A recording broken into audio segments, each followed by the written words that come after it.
Well, hello, everybody. Welcome back to Thursday and welcome back to Aquarius Rising Africa. And good morning, good evening, wherever in the beautiful world you are, or of course, good afternoon. And I hope you're having a fantastic week. I have with me again Dr. Dennis Carroll, and we've just been talking about what could be a morbid fascination that us humans are currently having on this planet regarding vampires. But there again, for those of you who've been watching my shows with Beverly Rhodes from a few months back, who was, when she was a kid, a vampire nanny, eek, um, there's a lot of that going on in the upper echelon of our society.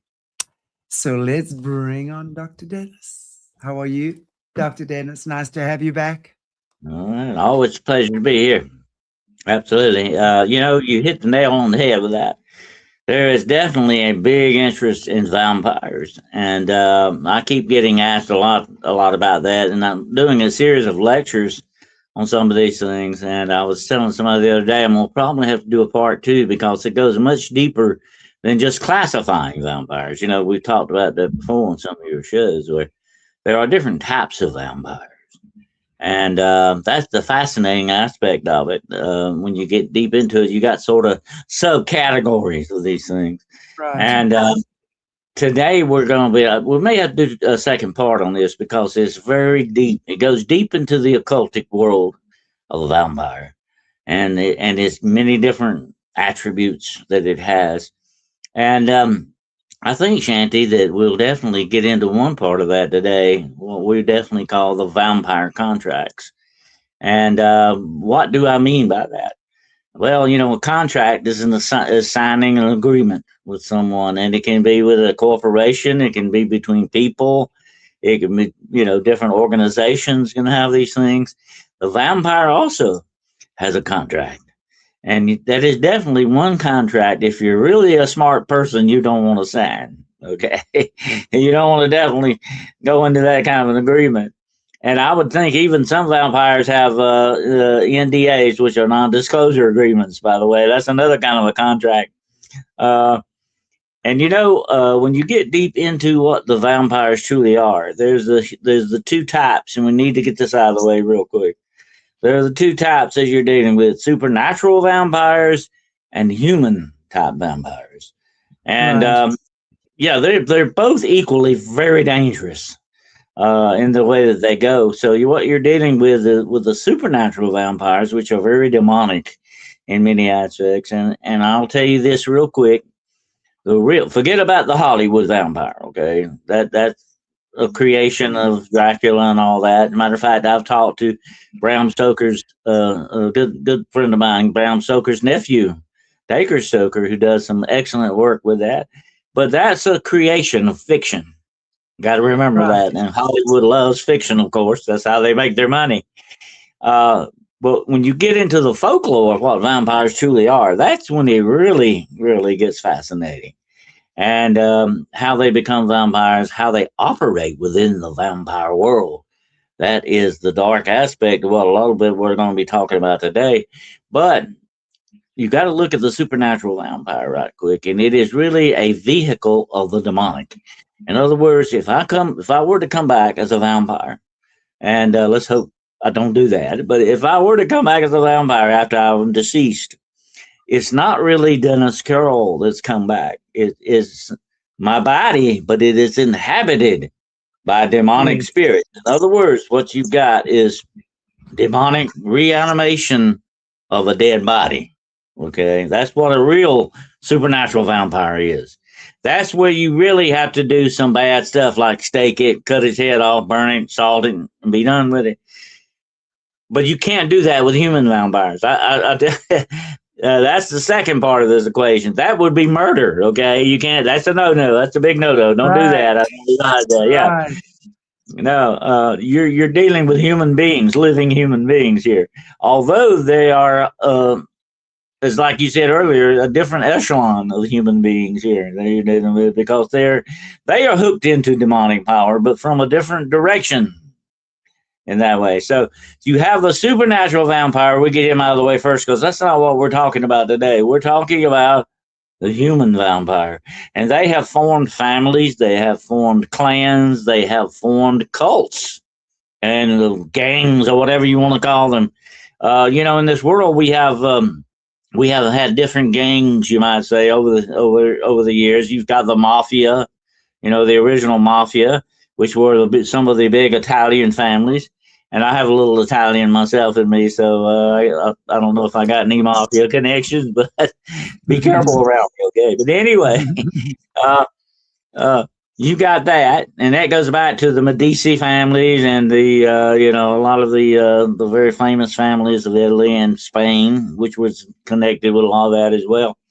But then you have, the modern day things like the Hell's Angels. They were deep into the criminal world.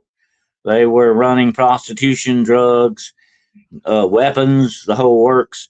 And they still are to a certain extent, although they're watched very closely now. A lot of the power has been taken away from the Hell's Angels. But now look at the modern gangs, like the Trinidad gangs that come out of South America and Mexico and places like that. And you've got the cartels of Mexico. You have cartels from Russia.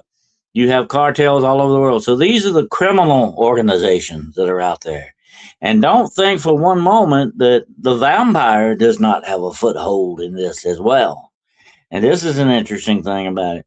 And that's what we're talking about a little bit today in part one here, about the actual contractual things that they can do. In other words, if you are a member of the vampire clans or the cults or the families, they like to call themselves families, okay? But I would not, darken the true name of what a real family is with that. But that's what they call themselves, okay? But you can actually have contracts with these people. And in other words, you do something for me, Shanti, I do something for you. Okay, that's the way that works, okay? And so, without a doubt, the criminal organizations of the world are kind of really connected in with this. Because there is a side of this, and this is a fascinating aspect. The criminal organizations of the world are in bed with some of these, what we would call supernatural type things going on here. Because you take the real true vampire equation out of this for a moment and look at the human vampires. They are still demonically connected in many ways to the true power of vampires, which is demonic. You got to look at it for what it truly is. The church recognizes this. Folklore and history has recognized this for many, many years. There is a demonic factor in all this, whether it be human or supernatural. It still has that connection. And the criminal world around us, the organizations of the cartels, and even some of these older families that you and a lot of people do programs for you on some of these older families that are involved in this stuff. And the old bloodlines go deep into this. They're in bed with the vampire aspect of it all, the occultic, supernatural side of it too, to a certain extent. Because no matter how far you try to remove the vampire from the supernatural, there's going to always be that binding tie with that. It's always going to be there. And this is what fascinates me, is that you see this incorporated into things like Trinidad. They actually believe in the Santa Mariti, which is the saint of death. They have, a supernatural side to a lot of this stuff. They actually believe this. They pray to the Santa Marita. They believe that she will give them, power over death, life and death, that bullets won't harm them and all this other stuff. They believe some of this stuff. This is deep in the criminal world and organizations of our society, without a doubt. And the vampire is definitely in the middle of all this. They're cults and their families or whatever you want to call them. I like to call them vampire cults because that's basically what they are. They have a certain belief system. They say we are vampires. We are one step above normal humanity. That's the way they look at themselves, and that's the way they feel. Right or wrong, that's the way they look at it. And believing this, they fall in line with what we have always called the traditional Illuminati. The Illuminati, which goes deep into the mafia that I mentioned earlier, and some of these other things, has been around for 1,000 years, and it goes deep into things. And it's something we got to remember at the beginning of this, and it's something very important. Okay, that we not forget this. Every organization on this planet, and I mean every one of them, military, industrial, media, whatever it may be. And I mean, this includes modern day churches, okay? The whole ball of wax. Every organization upon this planet has two faces to it. And we can never forget this. And it's very important that we never forget this. They have two faces: the public face that they want you to see, and the private face that they do not want you to see. The Masonic Lodge has this. Everybody has this, okay? It's just the way they operate. Even the FBI and the CIA, they've got a public face, but you don't, that's not the real thing. What behind it is the private face of what's really going on in the shadows in the background behind all that. And you do know without a doubt the vampire cults are deeply involved in these things because they know they can operate inside that background, that's private face that you don't see. They don't let you know about it. There's even a part of all the governments of the world and the government where you live. Every government has this. It shows you its public face. Oh, we love you. We're looking out for you. We got your best interest at heart. Don't believe it, because that's not the real face. The real face is in the background. The private face is what they're really up to. Okay, that's what they're operating with. But they do this as a smokescreen to keep you away from finding out exactly. And you hear about disclosure. They're never going to truly disclose anything with you. Only what they want you to know, because they are not going to share their power, because their power is in secrecy. They're not going to really ever be forthcoming with that. The only people that may ever do that are the real true whistleblowers when inside the system will give you glimpses of that private face. But they're never going to reveal their true private face to you voluntarily. So you might as well get that in mind right now. That's not going to happen. But if you do get some of the truth, it's going to come out probably through either accidents or whistleblowers, either one of those ways, okay? You can kind of depend upon that. But be very careful, because listen to this. Some of those whistleblowers are plants to keep the smoke screen going. So you got to be very careful what you believe and what you really choose. This is where true investigative research comes in. You got to go deep you got to do a deep dive into a lot of this stuff to find out what the actual stuff behind the smoke screen is. And it's just like the magicians and the illusionists. They use smoke and mirrors to get you to believe what they want you to believe. And that's the way stage magic works. And by the way, that's the way real witchcraft works too, by the way. Yeah, definitely. And it is a manipulation of your reality. Don't ever forget that. And these companies, these organizations of the world, they're manipulating your reality. Don't you understand? All of this is a manipulation of the world around you. Yeah. So you got to walk very, very carefully.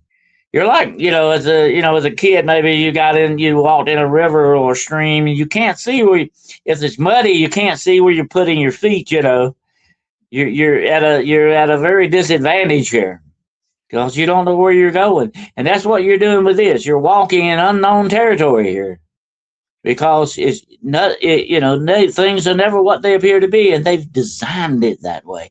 And here's another aspect of it, Shanti, that we got to think about today. This is on purpose. They are confusing and muddying the waters on purpose, because that's where they want you. This is another form of control. That's all it is. And control can be, brought about in many ways. Control with fear, control with power, control with industry and economic control. They're coming up with a credit system for the whole world. Eventually, they're going to do away with money. There'll be no more money. You will live on a credit system. And one day if they say, well, now, Shanny, you didn't go to the meeting last week and give us your pledge of allegiance, we might have to cut your credits off this month. That means you don't eat this month. Okay.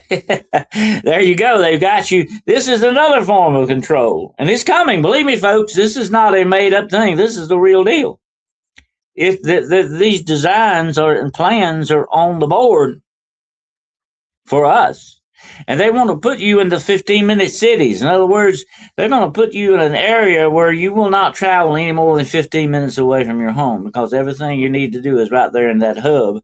More control. Eventually, actual world travel may be a thing of the past in that respect because they're going to stick you in that little 15-minute city right where they want you. With that credit system. Yeah, it's all about control. Vampires love control. Well, I mean, the only reason they're vampires, and literally whether it's blood they suck or loosh or energy or whatever, they're literally relying on someone else's life force to give them theirs. So they need control, and they therefore need to be as scary as what they possibly can, right? And create as many areas, if you will, in life, like power areas where they remain in that control. Otherwise, they lose their life force. And that is us. It's like a car running out of gas. So that's what it's all about. That's what it's all about, Candy. So the only way they can put us in 15-minute cities, the only way they can shut us down from seeing each other is if we allow it. You know, that might be their intention, but the question is, do we actually, you know, I like to think a lot of us have smartened up a bit to what's going on. So, you know, if we remain sovereign in who we are, but unfortunately, again, I always say this, you know, they use religion as a form of control as well. Organized religion is the biggest form of control, and that's where you're finding most people fighting right now, right, is about whose religion, etc. And I mean, I wish people honestly could see the evil in that. I've said this before. The most addictive thing on this planet is not cocaine. It's not fentanyl. It's not meth. It's nothing. It is power.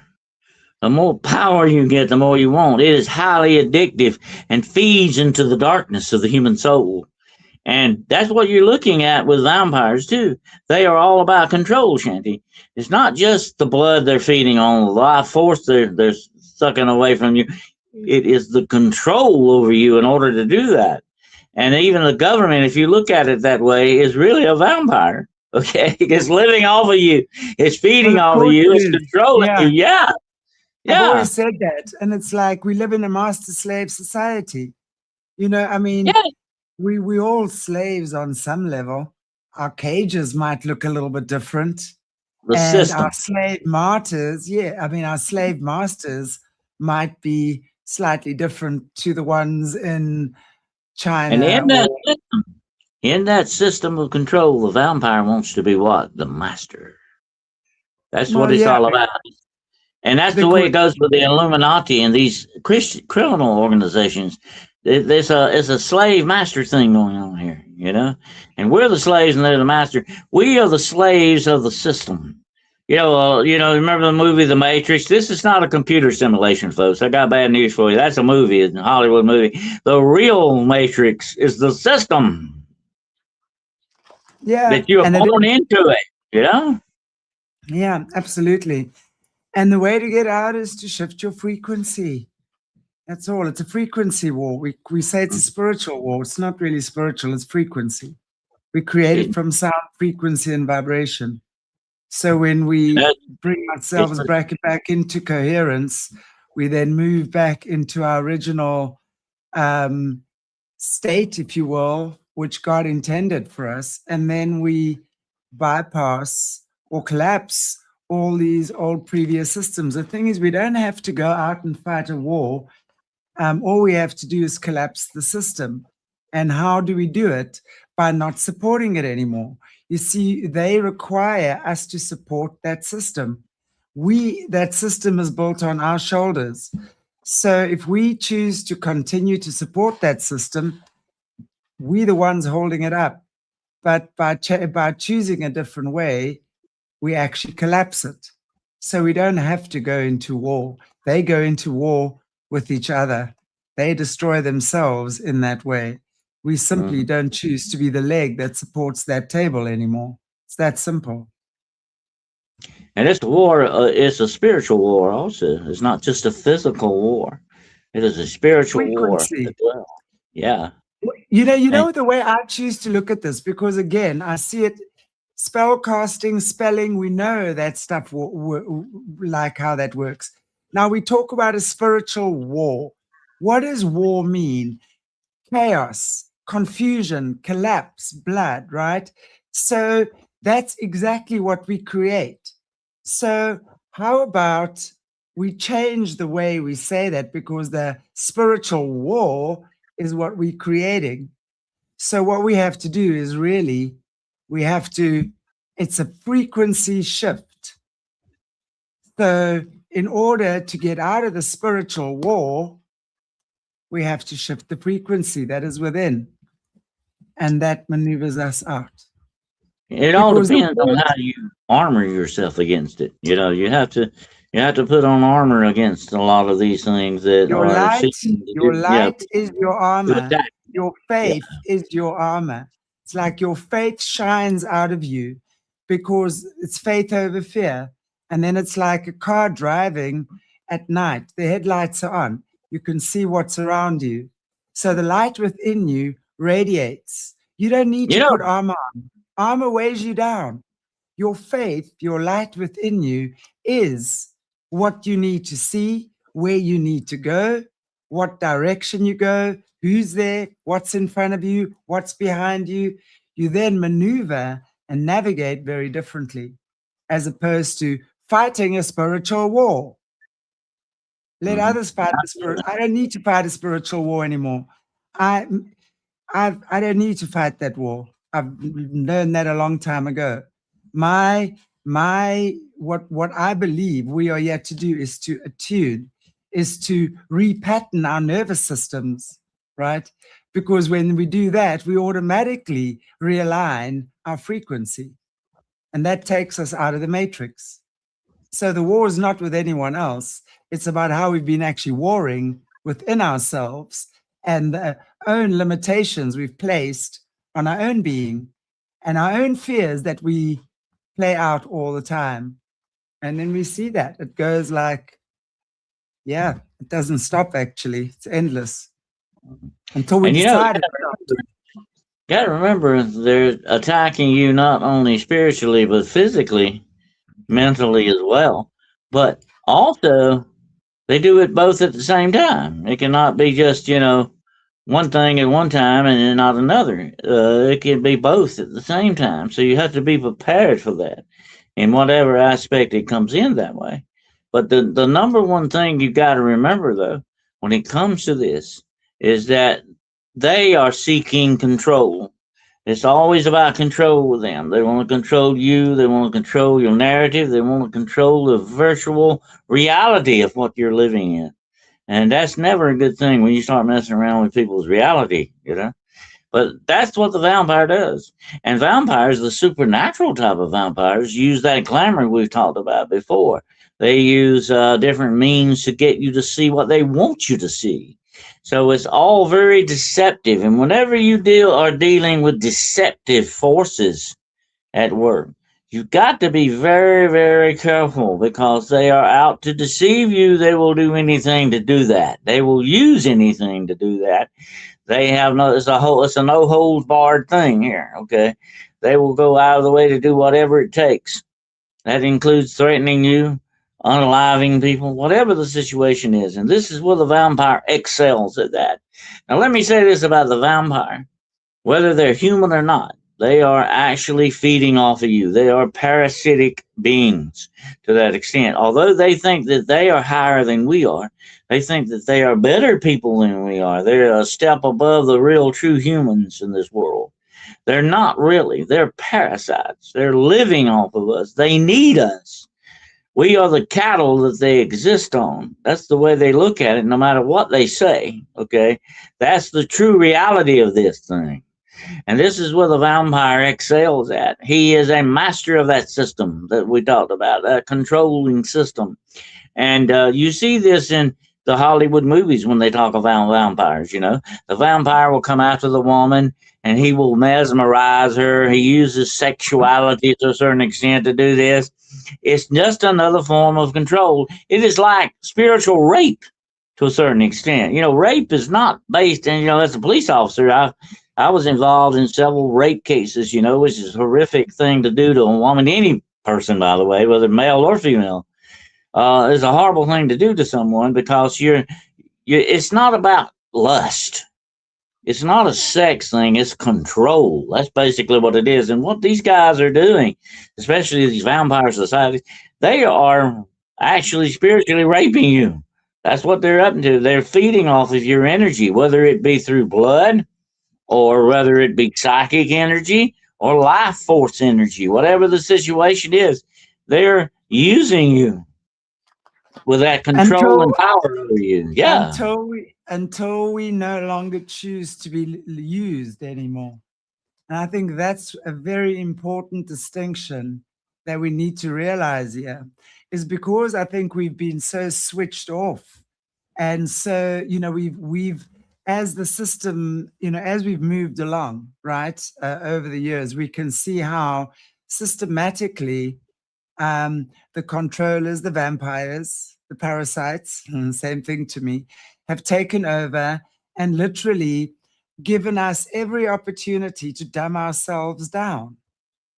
I mean, as well as them doing things, right, like their weaponization of blah, blah, blah, but as well, they've given us, they give us fashion, they give us television, they give us soccer games, they give us just hold on. So as long as they're giving us that, and that keeps us disconnected from our true spirit, but it's always our choice. But it always remains our choice as to whether engage in that or not.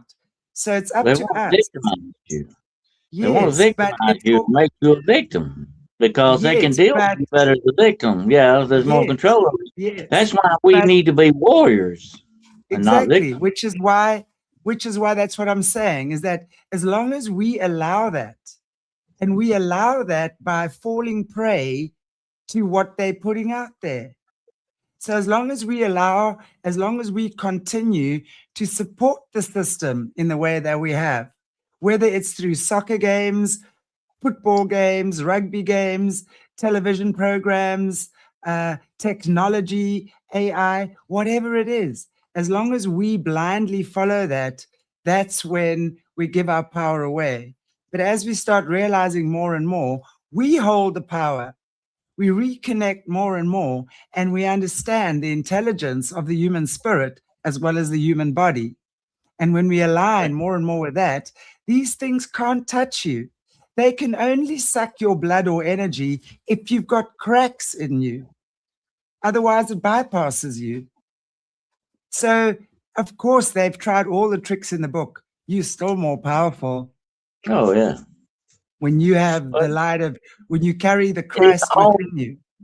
It's all about controlling your narrative. That's what it's all about. And they want to do that. We do not need to give up our power to that. We do not need to give in to being a victim. That's what they want. They want that victim. And that victim mentality runs deep in our society today. Oh, they go back, oh, my family were slaves, or my family this or this. There's always some kind of victimization going on here. They want you to play into that. They want you to see yourself as a victim, because that takes power away from you. That makes you a slave and them the master of the system. That's the way it works. So if they can victimize you and get you to see yourself as a victim all the time, then you won't be the warrior that they're really scared of. That's what here's what, these people in power, Shanty, every night. You know what gives them nightmares? The real truth, the real fear that they're afraid, the fear that motivates them is that you might push back against them and refuse to be a victim. You might actually, say, hey, I'm not going to play along with you on this. I'm Well, not that's going what's to do that. happening now. That's what's Yeah. happening now more and more. And I think that's why I see so much exposure going on, right? About a lot of whether it's celebrities, politicians, all of that. There's a lot of exposure going on about who's who. And although I agree that a lot more people should be arrested in the Epstein saga, but we're hearing of a lot of arrests. So there's a lot of breaking of the mold, right? A lot of people are realizing this is not okay anymore. So absolutely, I think it's in so many phases and stages that humanity wakes up. We've got to wake up and realize we're not waking up from a nightmare, we're waking up to a nightmare, and we actually have to navigate our way through that. And that takes some skillful navigation, spiritual navigation, right? So we have to go within. We have Yeah, to. and the one thing we've got to take into account with all of this is the fact that they know this too. Okay, our enemy knows this as well. The people that are seeking to manipulate us know this, and they're making contingency for this. Definitely, without doubt. I've had people come to me and say, "Oh, when the system goes in there, I'll just go live on the mountain somewhere and grow my own food." But don't think for one moment that they're not planning on you doing that too.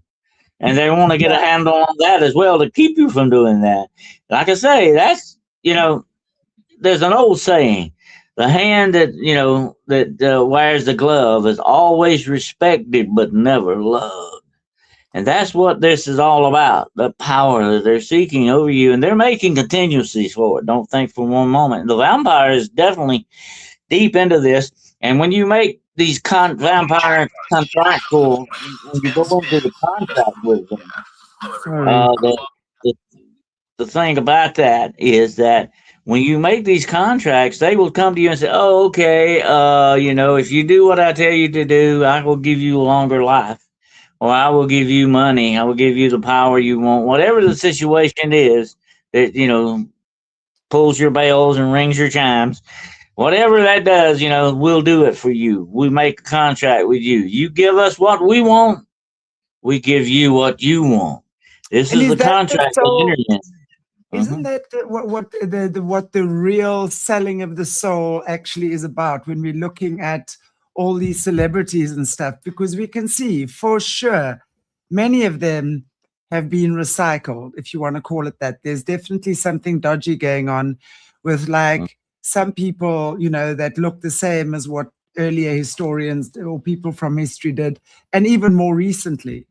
So what I'm hearing more and more is actually what the true selling of the soul is, that they literally agree to clone themselves, right? So they have clones, doppelgangers, whatever you want to call it. And then they can then do with that clone what they want as well, right? And that's how it works, basically. So that's the recycling.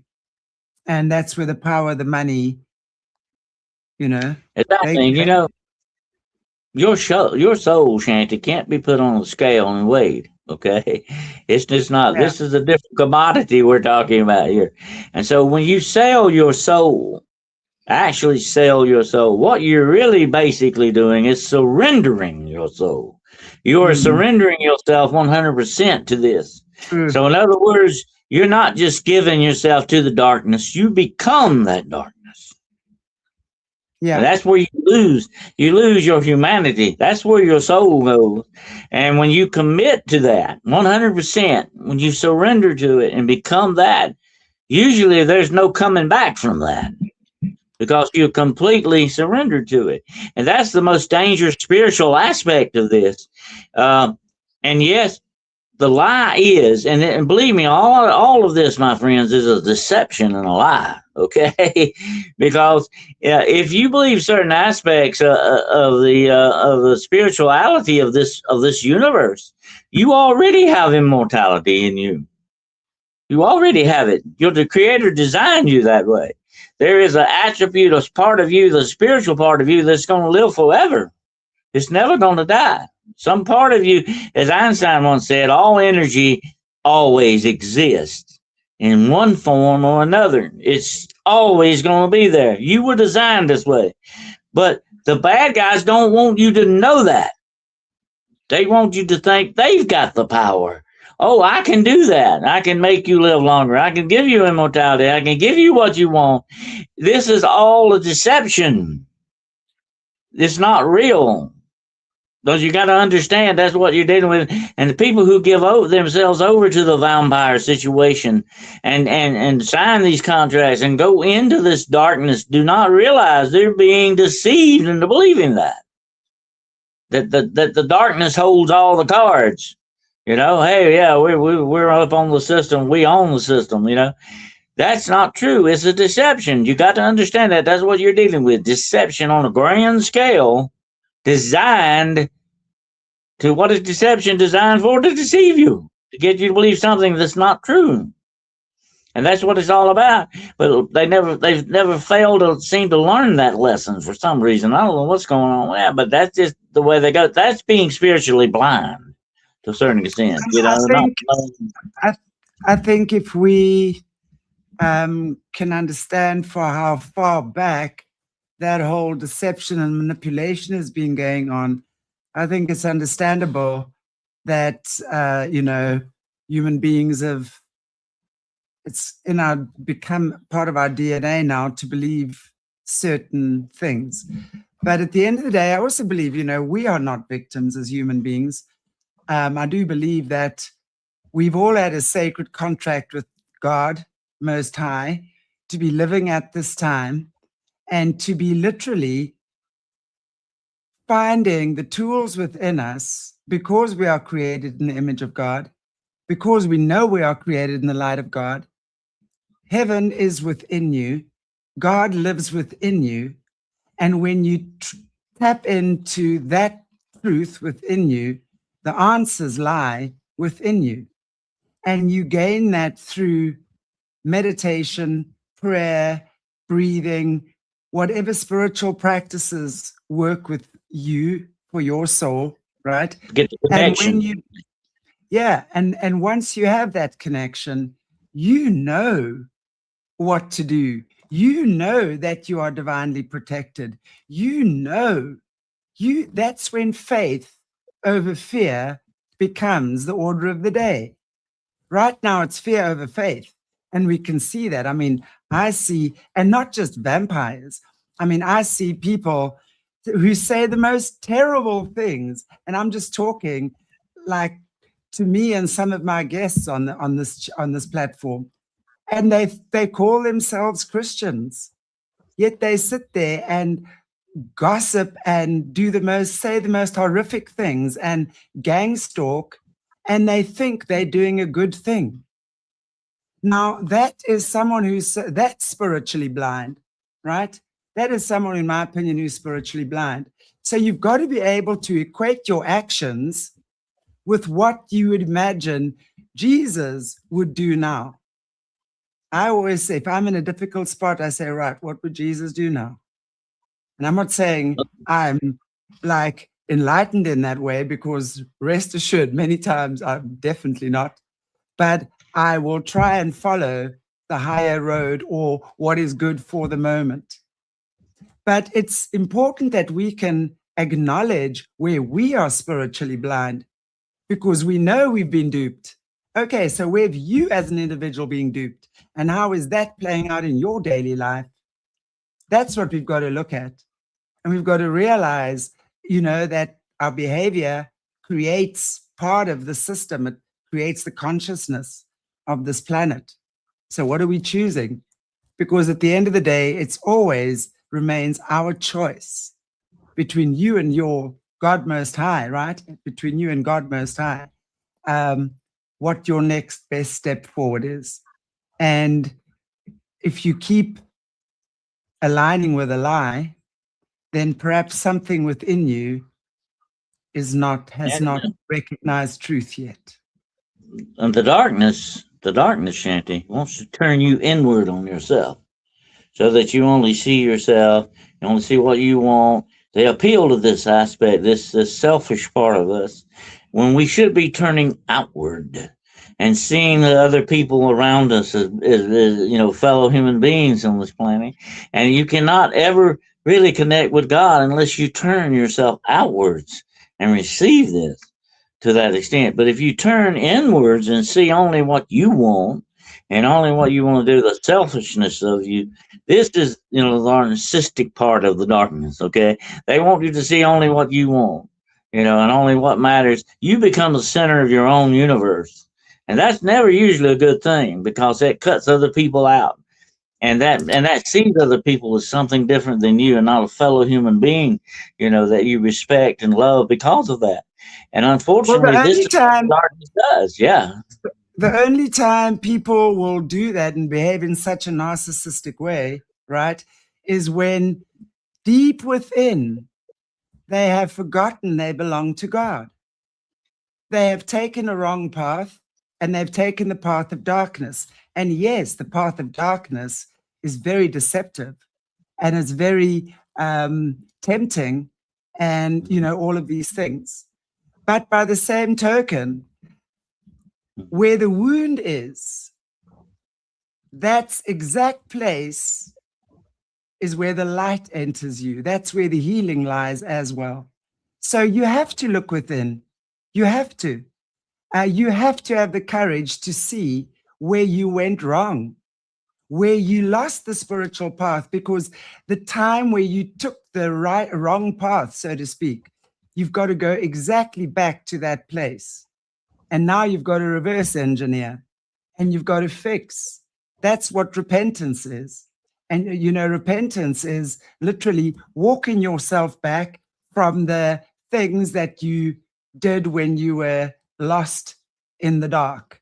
Now, if you've hurt people, if you've harmed people, if you've wronged others, you need to go in as much as what you can, right? Correct that, apologize, set things straight. If you need to sit in jail for something you've done, then accept that is the responsibility you need to take for your actions. You accept that you've wronged others and you are willing to make it right. That is what looking within is. And that's when you understand God has never, ever, ever abandoned you, ever, no matter what, no matter how dark you were, no matter how bad you were. That was you far away from God. So it's up to you to come back and, yes, acknowledge your sin and now correct it, because that's where the growth lies. That's where the healing lies. When you recognize that you too were acting from a place that was not the normal. We have protections, right? If you guys have been watching my protective series, we create protective patterns, defense mechanisms, in other words, due to our environment and our existence. And once we align with that again, these dark forces cannot touch you. They can blow against your house and you might feel the windows rattle a bit, but they will not reach you in your being anymore. That's my experience. But unfortunately, a lot of people forget this, okay, and they throw this aside. They do not touch this aspect of spirituality we're talking about. They're dead to that to a certain extent, and this is exactly what the darkness is waiting for, to exploit that, definitely. And unfortunately, when the people go into these binding contracts, whatever they may be, now there are different types of contracts. And that we talked about, of course, the celebrity type contracts where they say, and some of these so-called celebrities, and we're talking about all this in entertainment purposes only here, okay, is the fact that, some of these people get tagged as being vampires. Oh, well, you see them in one, another century, and here they are in Hollywood now, and they're doing this kind of stuff. You see some of this going on, and it would not surprise me if this is not real. Some of this stuff is definitely going on like that. I mean, I would not be surprised by it. But that is one contract, you might say, that they would. But there are also other contracts where they, make an agreement to associate with you or to do certain things for you.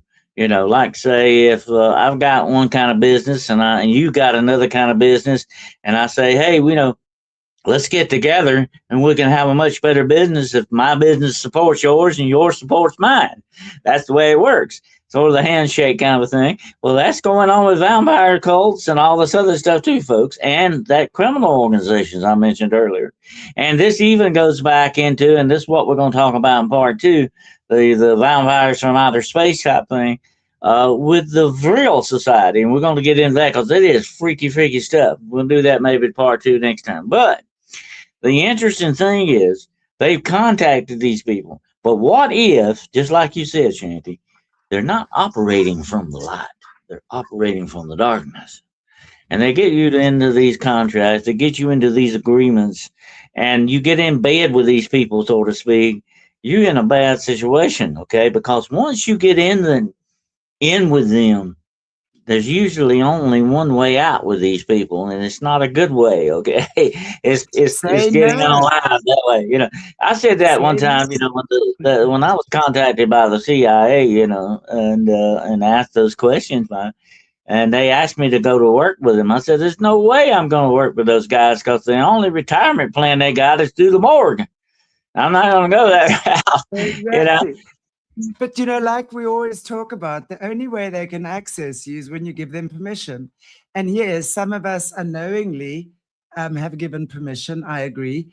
And some of us through bloodlines or, family inheritance, like some people that unfortunately have been brought up in these satanic cults. I'm not saying that's easy. I'm not saying that's easy to get out of, because if you've been in that position, you've got to know, obviously it's a lot of heavy spiritual work to get out of that. But if you want to, you can. I have worked with people. I've been a healer for 30 years. Okay. And I've worked with people who have come to see me in the most dire conditions. And I want to tell you that if they choose life, if they choose wellness, if that spark inside of their spirit alights, and that's my job when they come and see, because I will talk to them, find things in them, and if they want to give them a reason to live, I will remind them what sparks them up. So the minute that I see the spark in their eyes, then I can see they've chosen life. And Dennis, you will be amazed at how bodies heal, and how relationships suddenly have just this amazing effect of working themselves out, and how people get out of terrible situations. Suddenly, husbands threatening death just decide to move on overnight to another country. It's like, what just happened there? God has an amazing way of aligning when you choose to do things differently. God knows when you choose from your heart, and when you choose from your soul, or when you're choosing from a lie. You see, there's a very big difference between frequency of truth and that of the lie, frequency of pretend and that which is genuine. And the what you're talking about as well is like, people can try and do things. They can try and offer you. They can try and deceive you. They can try and manipulate you. They become transparent when you walk in with the light of Christ. You smell them a mile away. It's like you hear a bad music note. It's like, oh, no thanks, I'm not going down there. It's like there's a bad smell coming from that conversation. Nothing to do with a person necessarily, but no, I won't be going. Thank you. Sounds wonderful, but no thanks. So when you start trusting your spirit, when you start recognizing beyond recognition that you walk in the light of God, and it is faith over fear, I promise you those things cannot touch you. I will say that every single day. And the only way that you are going to do that is when you go within and you look to see where the cracks in your soul are still sitting. They can only get you when You your got to check the energy is foundations. That's what you got to leaking. do. Yeah, Yes. When your absolutely. energy And is something I leaking, think it's they very come for you. important. I think it's very important we remember something here. And I'm going to get biblical with you, but think what the Bible says about at the very beginning when God created everything. Before He ever created the stars, the sun, and the moon, He said, "Let there be light." There That is light light. was not just physical light. No, that's spiritual light, definitely without a doubt. And we got to understand what is darkness, the absence Absence of of light. light. Yeah. It's still a form of light. It's still a form of light. We must never forget that. You see, Mhm. darkness and light are two sides of the same coin. And if any of you have been following my series, I talk about riding the rim. But Darkness and light are the same side of the same coin. The third side of the coin is the rim. In other words, when you've understood that darkness and light are actually the same. Now, does Yeah. it mean same actions? No. And that's where you, as a smart individual, have got to be discerning. And you have to be able to say, what is like the system, like Jesse tells us all the time, what is the dark side of the system and the light side? Not to be confused with the light of God. The light side of the system is not to be confused with the light of God. That is emulation of the light of God. That is attempted emulation, and they get it quite right. And then, of course, we talk about transmutation of the two sides. It's between the binary, between, let's say, love and hate. You know, today you might hate me, tomorrow I might do something and suddenly you love me again. But hey, 3 days later, I've pissed you off again and then you hate me, right? So we go between that binary. Now, transformation is when you ride the rim, when you've understood both sides of the coin, you've accepted what the dark has taught you, not taken on. What has it taught you? Boy, it's taught me You some learn very, valuable very tough lessons, I hope, truths. from that. We need to, that's like, learning from your mistakes. Exactly. That's what the dark has taught you. Yeah. And when you're no longer Uh, tempted by you know, Lucifer, then what you I can used say, to, got you, buddy. Thanks. I used to tell little children that were scared of the dark. I would say, okay, when you open the door at night, the light falls out. You ever notice that? The light falls out. Yeah. Darkness does not fall in. Okay. So I say, therefore, light is substance. Darkness is nothing. So you're scared of nothing. Okay. That's the way you got to look at it. And here's the interesting. Let me tell you a quick story. Okay. This is the point. And what you were talking about personal choice on these things, like signing these contracts. And I have seen people say, oh no, think about it long and hard about signing a contract. You better, you better be careful about that kind of stuff. But let me tell you a quick story. I had a beautiful young girl come to me one time, and she said, "Dr. Carroll, I'm doomed. I'm doomed. I'm just, I'm forever doomed." I said, "Well, what are you talking about?" She said, "Well, my father was, practicing warlock, and he has sold my soul to the devil. He has dedicated me to Satan, and I'm doomed." I said, "No, whoa, whoa, whoa, wait a minute. Hold on a minute." I said, "Nobody can sell anybody else's soul, for one thing." I said, "You got to forget that. I mean, your soul is your own. Not, nobody else can mess with that, okay, unless you let them." And I said, you didn't let him do that." She said, "No, I mean, that's before I was born." I said, "Well, look, okay." And I've had people come to me, Shanty, many times. People really concerned about, oh, I've got such a bad bloodline. I got evil people back in my family. I got all kind of stuff going on back there. What is that going to do to me? I'm coming out of this. I said, well, you got to remember something. No matter where you come from, that's not you. That doesn't define you. It's the Mm. choices you make. If you embrace that darkness, and that's what I told that girl, I said, you have not embraced that. You have not recognized that. It has no hold on you. If you don't embrace that choice, if you don't make that choice to do that, you don't have to go with that. So you got to understand it's the choices you make that define you in many ways. What you're doing. It's not what your history is. It's true. or what may be behind you. It's true. It's how we choose to move forward. And it's at the end of the day, I mean, I'm never going to stop saying what I say. We're in the times we're in. It's all about personal discernment. And it's how do we know at this time who's true and who's speaking nonsense? Because there's one psyop after the other that and at the moment here in South Africa, I got to tell you, it's actually a very sad time. The people have chosen to kick out all the illegal as well as legal foreigners, in other words, from other African countries. And it's tragic, the xenophobia. And there's a lot of good to that as well, because of course, but it's not the people. Don't take it out on the innocent people who are coming to South Africa to earn a living. Everyone knows South Africa is the capital of Africa. Everyone comes here to make money, right? And really, at the end of the day, everyone is being kicked out, living in the most squalorish conditions. So there's one, I mean, I've had to say goodbye to my Malawian friends, and anyone in South Africa knows that the Malawians are great, great, great friends of ours. They've been living here, working with us in our community for the longest times. We get on extremely well with them. We really enjoy them. And they are being targeted in a massive way right now. They are such beautiful people.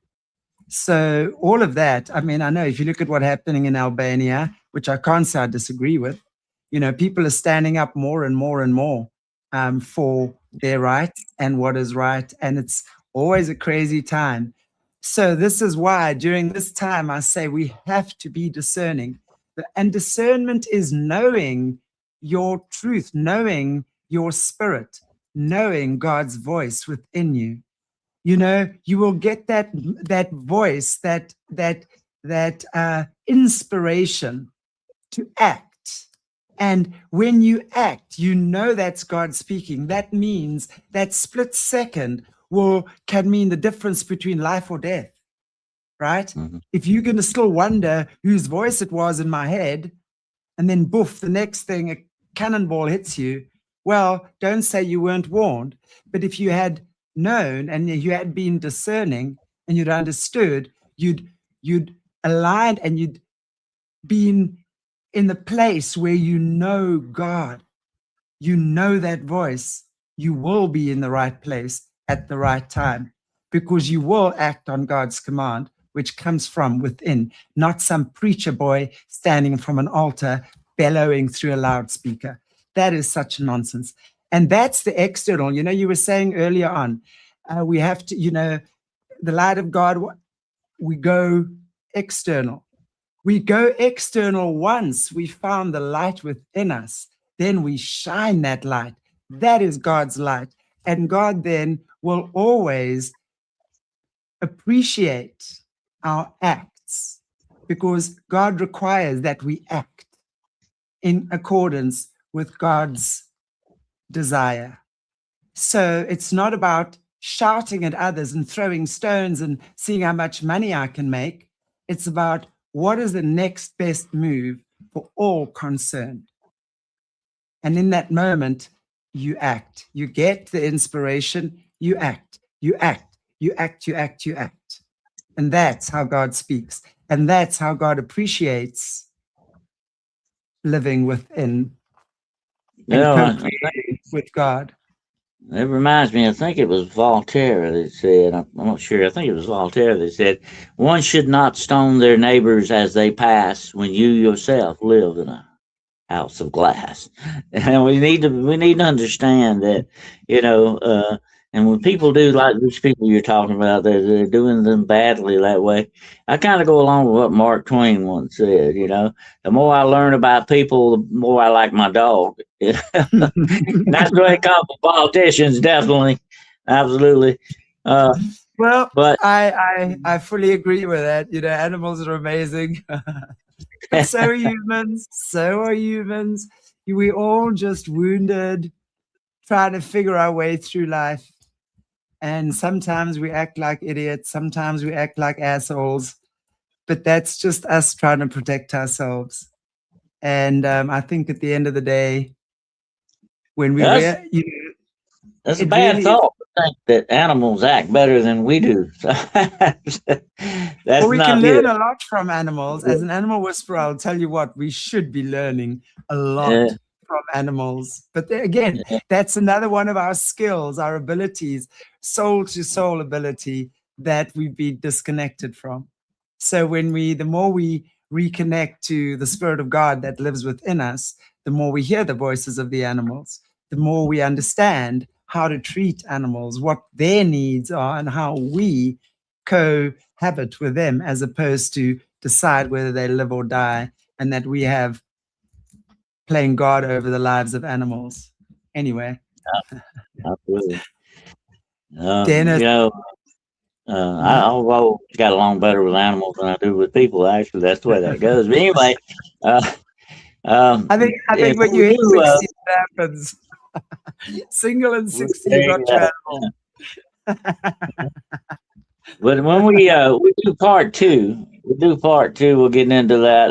We're gonna talk about the ladies of the Vril. I think we'll call that vampires from outer space. Okay, definitely. We'll do part two on that. And I want to tell you about these ladies. They are fascinating. They ushered in the occult world, a modern world that we know. Okay, and let me say one thing about them. We'll talk about them. They never cut their hair. They had long flowing hair. Why did they do that? They felt that their hair was an antenna. We'll talk about that. They contacted people through their hair. Okay, well we'll talk about that. It's fascinating. But isn't that incredible? Because if you think about it, how often do we say? I mean, I'll say, if there's a scary situation or I feel a presence around me, and the hair on my neck stood up, and the hair on my arm stood up. It's true, because I think your hair does sense that antenna, because it really. I mean, I Remember know when I sense a the very negative famous presence. story of Samson. Remember that? Yes, cut His that hair off. was connected. Yeah. Your hair is a very. Here's one more thing about hair. That we have found bodies thousands of years old. They've gone away to dust, but your hair remains. By the way, think about that. That's very Yeah, strange. Yeah, yeah, very yeah, interesting. yeah. So, on that note, ladies and gents, just keep your mane intact Yeah.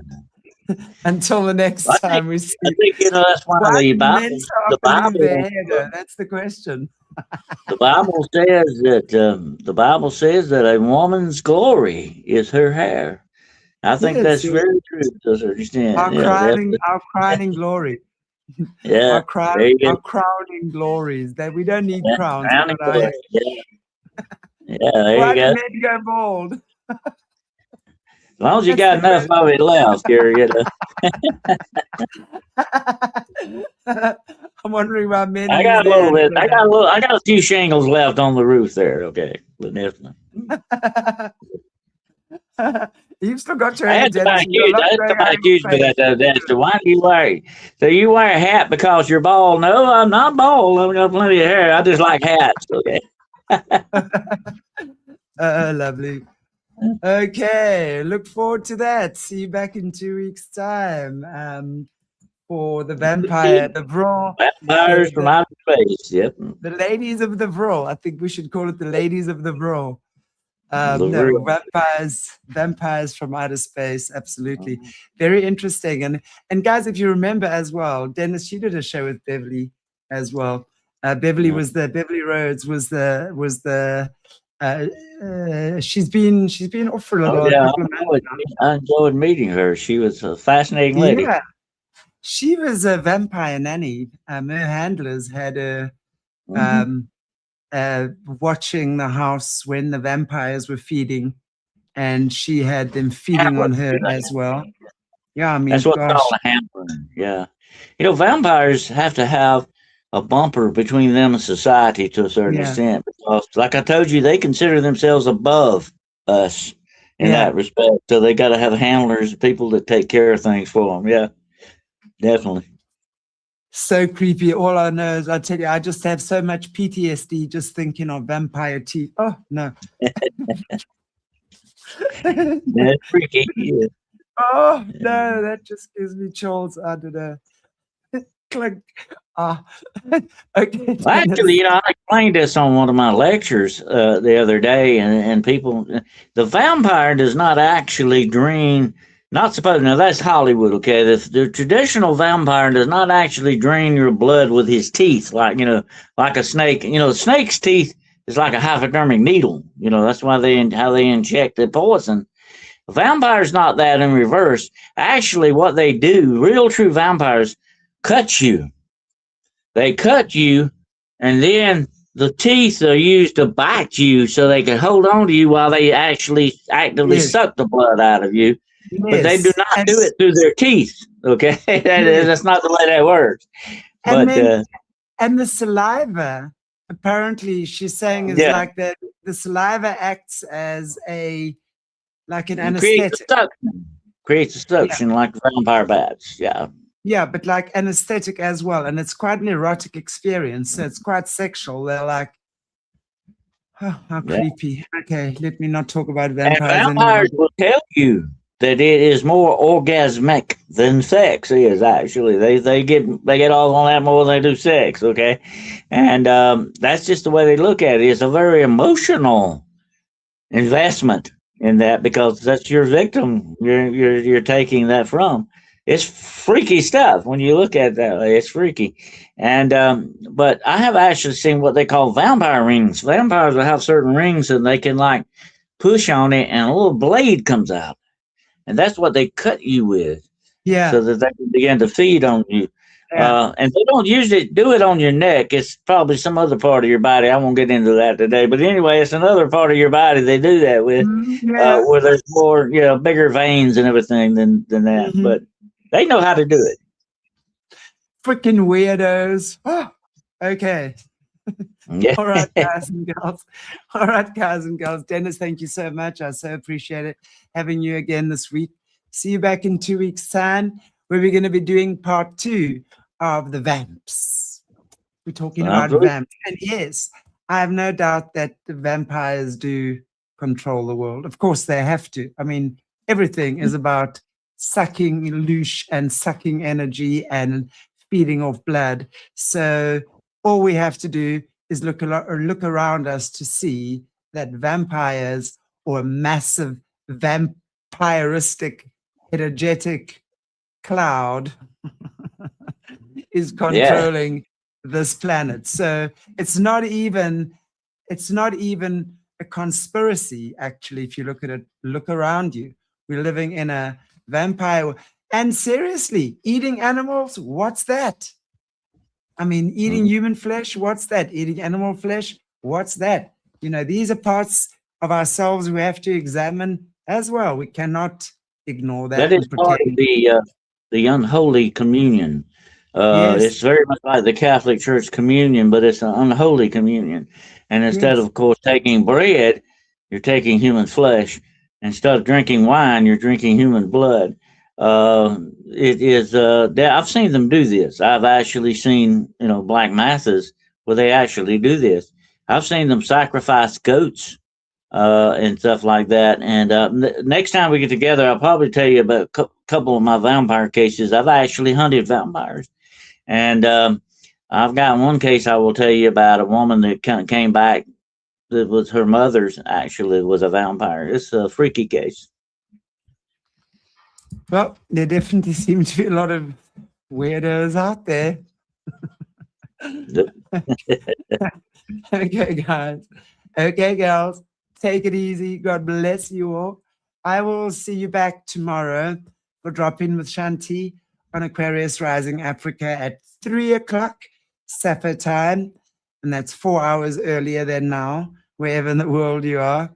And we're doing part 3 of the Free People's Movement of Sweden, looking into the Wallenbergs, the Warburgs, and Eriksson, who are, in my opinion, definitely vampires.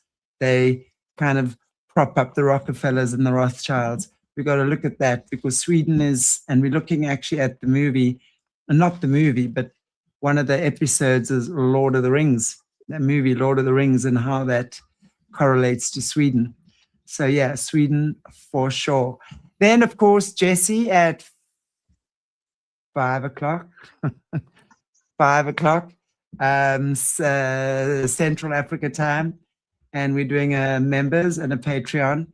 And we're going to be talking on the Queen Mothers of Darkness, doing some question and answers on that. So if you guys would like to join, please join Patreon or YouTube or Solutions membership, and we will send you a link about an hour before. And then tomorrow evening, yes, Michelle Melendez, brilliant new guest on the Maui land grab. She's living there in Hawaii, and has written a book called The Great Maui Land Grab. And she's telling us what's happened since the fires. Very important show. So please join me. And like, share, subscribe, everybody. Share this information, the knowledge. Hit that notification bell so that you are notified every time Ara comes on. Ara, that is. Take care. God bless you all. If this broke something open, if you recognized yourself in the testimony, if your body responded before your mind understood, the next step isn't more information. It's pattern work. Decode what your nervous system built to survive. Dismantle the story that keeps it running. Reorganize through the body and choose, actually choose, from the person you're becoming, not from the pattern that formed when you were too small to choose. That's Solutions. Link below. The body is the record. Let's listen.